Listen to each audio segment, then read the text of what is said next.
I want to wish everybody a Chodesh Tov and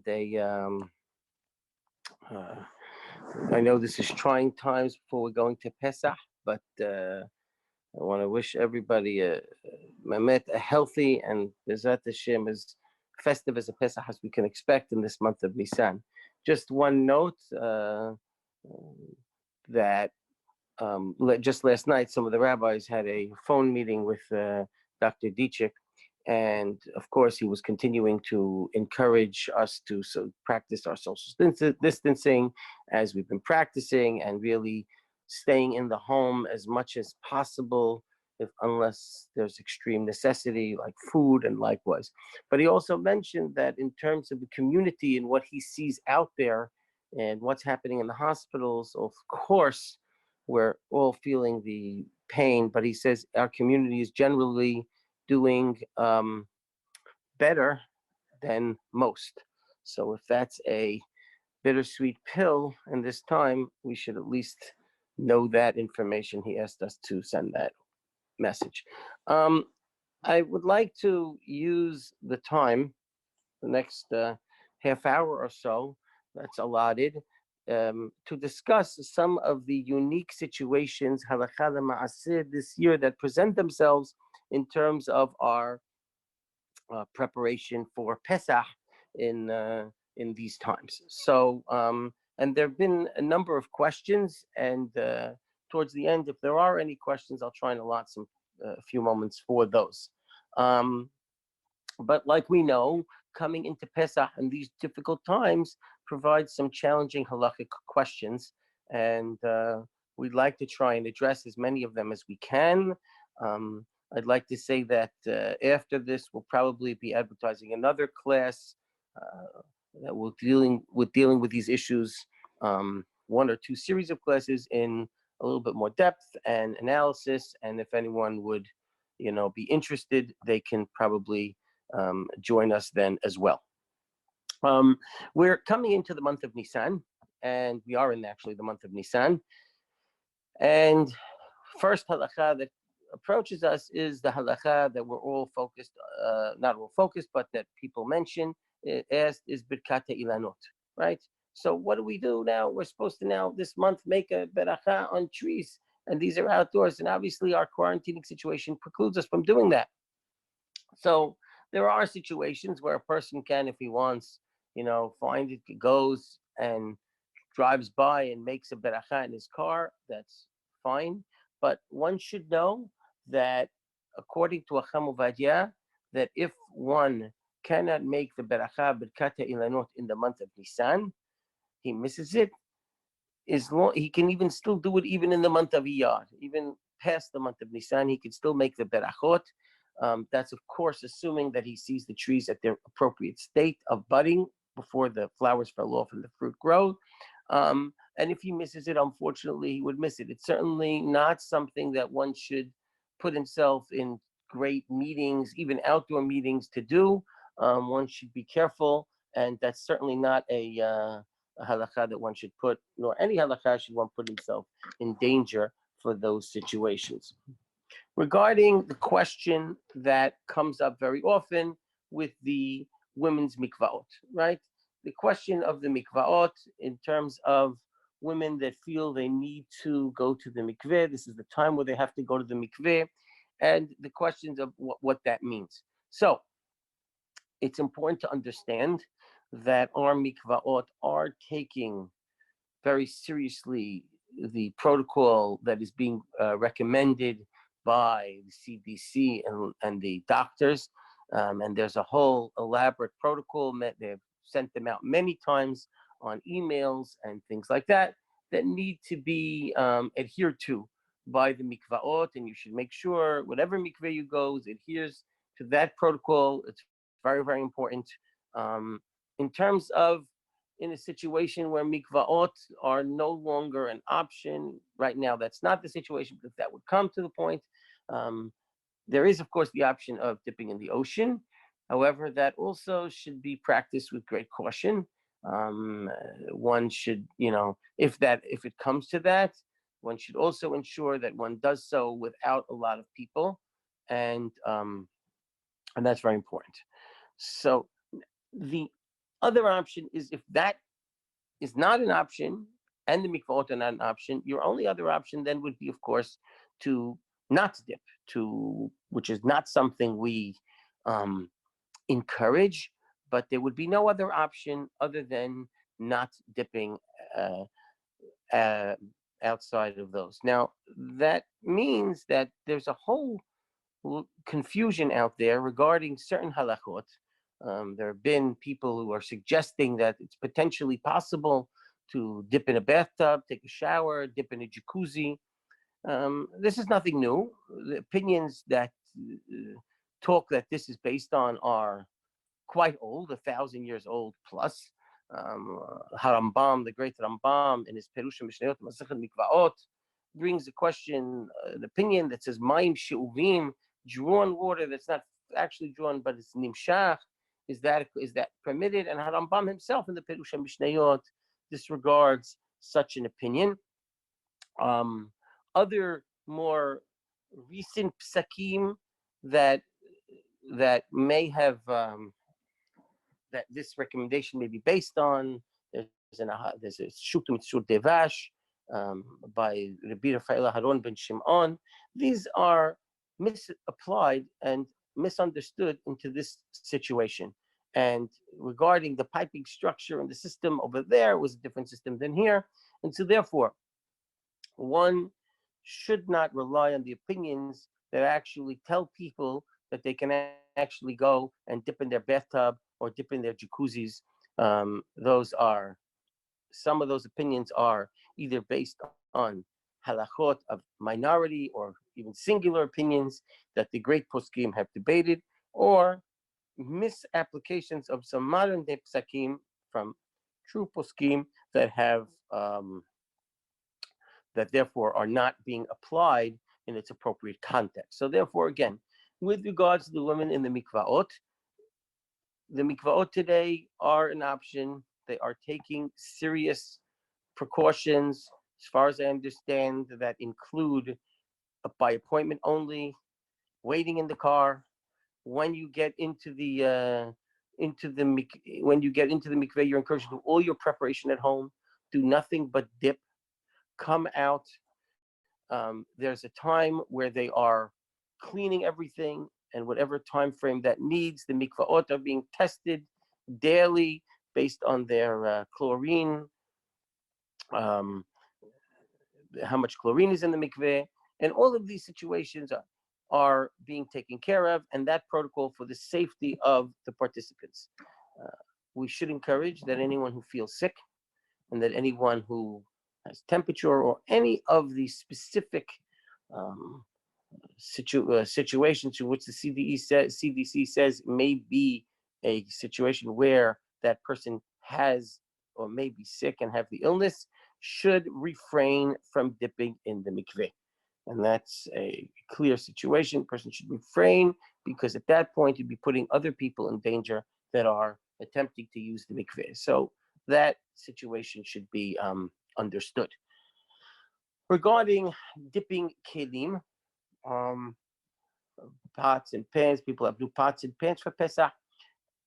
We know now that almost all of the kelim mikvaot are closed, and so therefore it is not right now an option to dip the kli. Again, the ocean could be an option. However, for most people to travel all the way to the ocean to dip their kelim is quite a difficult journey, and so therefore, for most people, dipping kelim this year before Pesach will not be an option. And I would add, therefore, the following matter could be a solution. One could take his kli, whatever utensil, and the halakha of tefillat kelim is that when you purchase a keli from a goy, any non-Jew, you have to dip it in the mikveh because it is a uplifting situation in spirituality. However, if you borrow a utensil from a non-Jew, then the halakha is quite different. Then you may use it, and you don't have to dip it in a mikveh, because all you did was borrow the kli. So we would suggest in this situation that a person who has a kli that cannot be dipped for Pesach and would like to use it, he should take the kli, gift it to a non-Jew if that's possible. If he has a housekeeper in his home, still has a housekeeper, just give it as a gift and borrow it back. And therefore, when you borrow the kli, you're totally exempt from dipping it in the mikveh.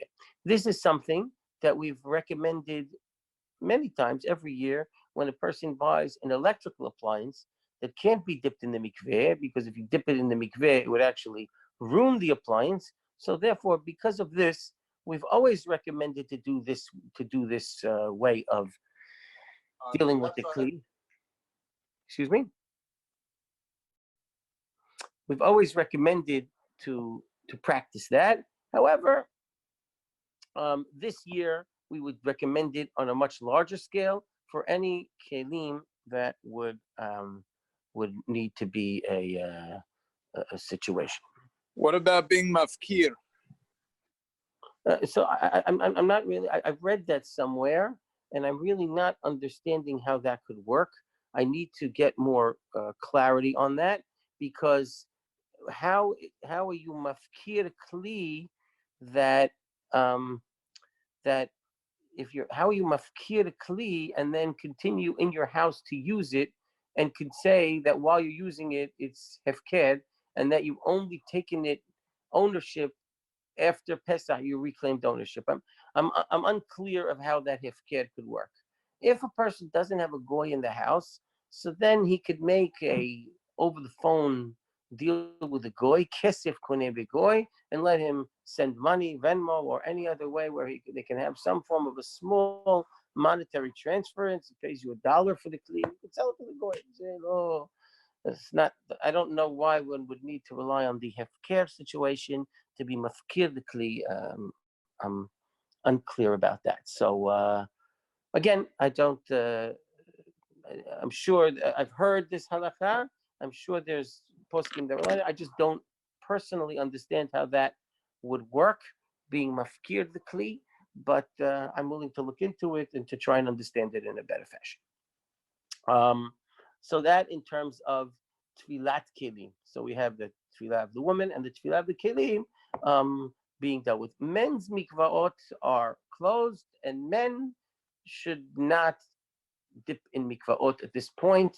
They should, any man who is used to dipping before the holiday in the mikveh, there's an option here, of course, to rely there. There's an option, of course, to rely on shak habin, which can be accomplished in the shower and to prepare himself for the holiday. And I think it goes without saying that at that point, that practice of men dipping in the mikveh can be absolutely, we should totally be refraining from that position. In terms of preparing your pots, this year presents quite a difficult challenge, because many people are making stadim in their home for the first time, right? So you have women that have never made a seder, men, women that never made a seder in their house before, and now they're trying to prepare for a seder under these trying times. Home, young children are home, and it becomes very difficult. And among the difficulty is they are cooking for a full house almost until the day of Pesach, and then they're told to cook things that are kasher lePesach, and koshering the pots and pans and the utensils becomes a challenge, because you have to kosher the pots and pans at a certain time, and you don't have a Pesach. They're not used to having a whole Pesach kitchen and whole Pesach pots and pans, so they can't cook simultaneously. And on the other hand, they need to prepare for holiday meals at home, which is a large task even in a regular year. But they're also supposed to be cooking as they go on. So we're going to recommend a practice that we don't usually recommend all the time, but it's permissible al pi halacha. There is a halacha that says that if you are cooking before Pesach, and you actually prepare the meal in a pot that hasn't been koshered, it's a regular pot, it hasn't been koshered for Pesach at all, and you cook food in that pot before Pesach, and that pot was clean. There was no hametz in that pot at all. One now cooks food that's kasher lePesach in that pot. One can eat that food on Pesach. One may eat that food on Pesach. Now, our custom always was to kosher all the pots that we use to cook food for Pesach. That is the way we practice, and that is the halakha, that is the lahatahila way to perform it. However, in the situation, which is as I described, if one needs to rely on that opinion and one needs to cook in a pot that is um, that is one needs to cook in a pot that is hasn't been koshered for Pesach. As long as the pot is clean, one may eat that food that was cooked in that pot on Pesach itself. As I Rabbi, said, yes, is that even if the pot was used for chametz within 24 hours? yes. So that halakha, okay, that halakha is even if the food was used in the last 24 hours. It's based on a halakha called noten tam ba noten tam, and even if it was used within the last 24 hours. Now, of course, if a person could avoid and use it only after 24 hours, and again, everything I'm saying is only in a shata dahak situation. Better, of course, if one could kosher his pots and cook them, and that's the halakha l'hatayla. However, in this year, because it presents some difficulties, one could rely on that opinion of what we call noten ta'am ba noten ta'am. And what about the oven and the stovetop at that point? The oven and the stovetops presents a more difficult challenge because the oven and the stovetops is not what we call ta'am. The oven and the stove, according to Hamovadia, presents a situation where there's ze'ah. And because there's ze'ah involved, that is a more direct nitinat ta'am. The only option there would be to, whatever you use in the oven should be covered. And again, we always say you should kosher the oven, not use it 24 hours. But in a situation where that becomes impossible, at least the food should be covered. Again, if you cannot use it 24 hours, great. If not, you should at least cover the food to prevent the situation of ze'ah, which would enter the food, and that would become problematic. One other, actually two more situations, and then I'll take some questions. Regarding siyumim this year, the best way to do it would be, of course, to engage in a class from now till Pesach for the Hikhot, and um, everyone should perform an individual siyum. That could be done on Gemara. That could even be done on a Masechet of Mishnayot.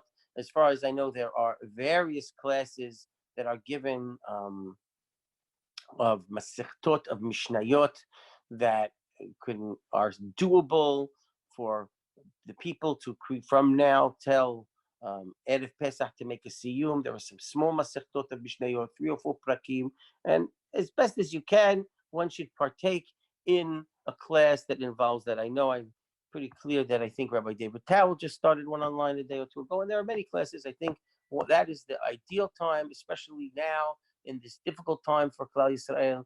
Talmud Torah, learning Torah, is really something that we should encourage. It's one of our weapons. Today we have 2 weapons that individuals we can use. One is, of course, listening to the medical profession and following their directions precisely. And second is our tefillot and our Talmud Torah, coming close to HaKadosh Baruch Hu. And those things should be encouraged. Talmud Torah, many people have more free time now. Unfortunately, they're not going to work and they have the free time. They're home. They should use that free time in Torah study as well as in tefillah. I'd like to make one side point. Many times now people pray b'yahid, so they're not praying with tzibur. I encourage you not to take that time and shorten your tefillot. Yes, there are less to say. Pray the rest of the tefillah with added kavanah. Your tefillah shouldn't be any shorter than usual. Just pray stronger. So therefore, that's the best way. However, if one, for whatever reason, cannot become part of one of those classes. It's too difficult, or he doesn't understand, or he has other limudim. There's an option. We will have, and almost every rabbi in the community will have live chat siyumim. One should do is prepare the food before. When he hears the siyum, have some food ready. When he hears the rabbi making the siyum and him making his own seudah, you have the seudah at home. Enjoy that final limud with the rabbi in terms of the siyum, and one could fulfill his obligation with that. One final point that I'd like to make, take some questions. An argument ranging from 70 years ago on how to deal with electricity on Yom Tov. And this was a basic debate, not of so much of halakha, the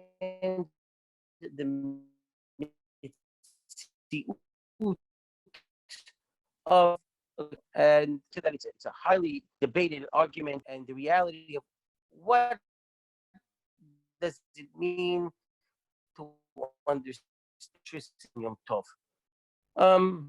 The that generation, wrote a certain tshuva, permitting electricity on Yom Tov, understanding that it is actually a transference of fire, that the electrical current was actual fire, and then it was a transference of fire, and transference of fire on Yom Tov is permitted. Regardless of getting into that debate, most poskim, Chacham Ovadia, Yosef Alav Shalom has done tremendous work in Yehavedat, and many other poskim debated such a situation on how they discussed electricity.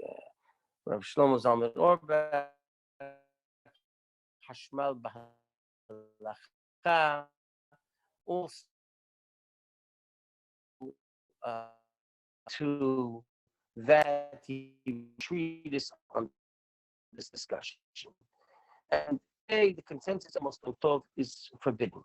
One should avoid disturbing this argument between Sfaradim and Ashkenazim. That is an incorrect format of this argument. There have been poskei Sfaradim in that generation that permitted, as well as Ashkenazim. Many Ashkenazim and Sfaradi poskim in this generation as well. Shlomo Amar, Yosef, all came out understanding, and it's basic to understand. Try to rely on the permitting of electricity on Yom Tov. That's a fact that many of the poskim of the greatest Rabbi generation have serious problems with relying on. However, one should note that there are right now some solutions coming into this problem, some technological that rabbis are working on, Somit, and some rabbis that are working on technological solutions, as well as on some low-tech solutions in terms of people that are forced to be by themselves, that there are other solutions coming on how they can celebrate Sdarim in a way that would be doable. So those solutions are coming out. Again, the general consensus of halakha today is that electricity based on the properties and the way we understand electricity today is not permitted on Yom Tov, and that would therefore affect how we took it. At this time, if there are any questions, I think I have a few moments left allotted to me. I'll take some questions. Rabbi Sutton, Yes. you spoke about the pots, but then when Danny asked about the oven, it seems that the oven has to be koshered. The oven has to be koshered, and if it can't be koshered, I said that the only way option is to cover the food totally in foil or something like that. Okay. Okay. Rabbi, instead of burning the hametz outside, but it might be better to just flush it down the toilet as we. Yeah. So okay, that's a good question. So I'll deal with that. In terms of biur hametz, right? Of course, you should. There's a few options. Let me just point out that when we check for hametz, and then we hide the 10 pieces, and then we take the 10 pieces the next morning and burn them. First of all, one should understand, if we check, that's we checked the hametz the night before and didn't hide 10 pieces and checked the whole house and there was no actual hametz that was found, that's fine, right? And therefore, the actual burning of it would be non-mandatory. However, our custom is to hide 10 pieces so we can actually burn something. But if you found nothing, it's not a beracha b'tala because you made the beracha. If there is hametz, you would get rid of it. But if one wishes to have to continue and perform the custom appropriately the way it is, and they hide the 10 pieces, want to hide less than 10 pieces, one should do it very small pieces, and it is not recommended to go outside and burn the hametz publicly, because if that's the case, that would lead to too many people congregating at the same time outside. If one has a private backyard where he can do that without a problem, or a barbecue that he can just throw it on a barbecue and do that, that would be fine. However, if that's not a situation, like Jesse mentioned, a very easy solution would be to take the small amount and flush it down the toilet. I'd like to mention something else. Normally, the sanitation department always comes and removes our hametz from our garbage cans because we have plenty in the garbage at a Pesach. I don't know if that's going to be possible this year. I don't know. So if you do whatever you do put in the garbage or the garbage can of hametz, it's fine. Just make it hefker. Just have it in your mind that this is hefker, and obviously this is a realistic situation because most people are mafkir their garbage. They're not planning to go back into their garbage and take it for any situation. So one just have in mind that whatever he's putting in his garbage can is absolutely hefker and batel, and that could be an option just in case we're faced with a situation that something happens with the sanitation and that they are not able to remove the hametz from our garbage cans before Pesach. Does that work even if the garbage can is on the side of your house and not in front of it? Yeah. Of course, sometimes you can't put it in front of your house because it could be, if it's not collecting time, they don't want all that garbage in the front of the house. Ideally, one should remove it from his outside, but if it's in your driveway, it could work. Rabbi, Yeah. question back about the oven. Do you have to wait 24 hours before koshering it after cooking chametz in it, or? So Acham Ovadia says preferably yes.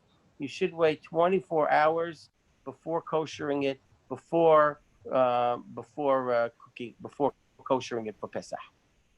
Rabbi, I'm back to talking the, about when we're cooking before Pesach. Oh, Sorry. yes, I'm talking yes. about when we're cooking before Pesach. I'm Yes. not talking even for Yes. before Pesach. Yes. Okay. Rabbi, one more question about And the we garbage. should kosher the oven, not just wait 24. Sorry. Yes, Saying correct. we should kosher the oven and not just wait 24 hours? Correct. Back to the garbage for a second, Rabbi, about the biur hametz. The garbage can itself, isn't it mine? It's a reshut yachid. Maybe I need to put the garbage in a garbage bag on the side without the garbage can. So that's a good question. As far as I understand, I'm not sure about the ownership of the garbage because I think there's some the recycled ones or something, they belong to the city. I'm not sure if that's the case. However, if you're mafkir, in other words, if you're mafkir the garbage bags and as well the garbage can, that would be fine. And just to note that if you can then, if there's a can that is now void or empty of any hametz in it, you can then take possession of it once it was emptied of the hametz, which is not a problem because there's no hametz in it. Just be mafkir everything. Sometimes, obviously, if you could remove it from the kli and just put it in the bag itself, but sometimes that's not an option. I think that, putting all those bags on the front lawn or front of it, it might, like I said, if you could do it without that, Rabbi, I'm assuming that most people are going to have a lot more chametz in their refrigerators and closets this year than in most years.